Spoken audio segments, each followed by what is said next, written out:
Circle. तो इस case में क्या होगा, एरिया ऑफ सेक्टर हो जाएगा हमारे पास theta by 360 pi are square minus half are square sine theta.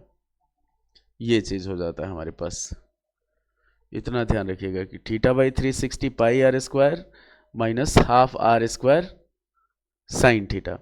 अब इसमें फॉर्मूला जो होता है वो चेंज होते रहता है, अलग अलग अगर एंगल दिया हो तो उस एंगल के हिसाब से।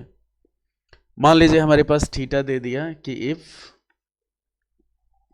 Theta is equal to 60 degree, तो क्या हो जाएगा हमारे पास, इस केस में भीतर वाला जो ट्रायंगल होगा इक्विलेटरल ट्रायंगल होगा, तो ये हो जाएगा हमारे पास pi are square by 6 minus √3/4 r square. ये हुआ आपका, अगर थीटा 60 डिग्री तो है। अगर थीटा हमारे पास 90 degree, if theta is equal to 90 degree, तब क्या हो जाएगा, तब हो जाएगा हमारे पास क्वाड्रेंट में से pi are square by 4 minus half are square हो जाएगा। ये चीज़ होगा, मतलब कि दो फार्मूला, एक ही फार्मूला है, उसी को हम लोग चेंज करके डायरेक्ट हम लोग लिख सकते हैं। ये होगा जब थीटा 60 डिग्री होगा तो एरिया ऑफ माइनर सेगमेंट हो जाएगा, थीटा जब 90 डिग्री होगा तो एरिया ऑफ माइनर सेगमेंट होगा, दोनों में एरिया ऑफ माइनर सेगमेंट। और अगर हम लोग को मेजर का निकालना है, मान लीजिए ये हुआ, ये माइनर सेगमेंट हो गया, तो मेजर सेगमेंट का जो एरिया होगा वो होगा हमारे पास कि area of circle minus area of minor segment.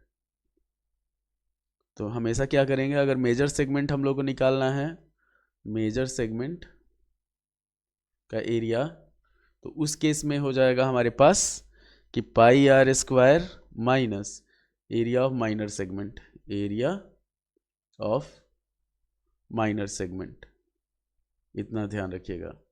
अब एक क्वेश्चन आ जाता है हमारे पास, जब थीटा दे देता है 120 डिग्री, हम लोग को पढ़ना भी है 120 डिग्री तक, तो उस केस में क्या होता है कि अगर हम लोग मान लेते हैं यहाँ पे थीटा जो है वो ग्रेटर देन 90 डिग्री हो, तो एरिया ऑफ जो सेगमेंट होता है, एरिया ऑफ सेगमेंट, ये हो जाता है हमारे पास theta by 360 pi are square minus r square into sine theta by 2 into cos theta by 2। इतना ध्यान रखिएगा।